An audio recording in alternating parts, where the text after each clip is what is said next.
စူးစမ်းရင်ဘာမှမဆိုဖြစ်နိုင်တယ်ဆိုတာကိုအားလုံးသိသိချင်တယ် 1 2 3 ချာဆက်အော်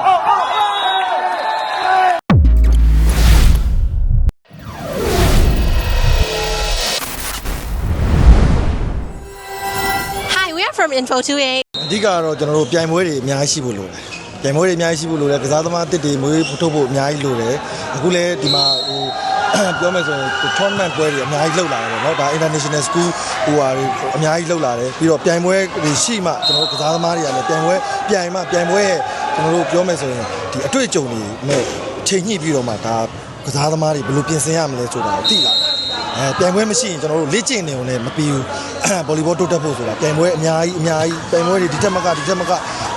စဉ်အမျိုးမျိုးနဲ့ပေါ့နော်ပြိုင်ပွဲတွေအများကြီးလုပ်နိုင်မှသာလေကျွန်တော်တို့ဗော်လီဘောအများကြီးတိုးတက်လာမှာဖြစ်ပါတယ်ဟုတ်ကဲ့ကျေးဇူးအများကြီးတင်ပါတယ်ကျွန်တော်လည်းဒါ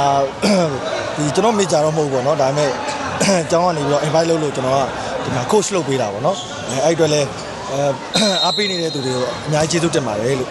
စူးစမ်းရင်ဘာမှမဆိုဖြစ်နိုင်တယ်ဆိုတာကိုအားလုံးသိသိချင်တယ်စူးစမ်းရင်ဘာမှမဖြစ်နိုင်တယ်မဖြစ်သေးတာမရှိဘူးမဖြစ်နိုင်တာမရှိဘူးမဖြစ်သေးတာပဲရှိတယ်ပေါ့နော်ဒါဘာလို့လဲဆိုတော့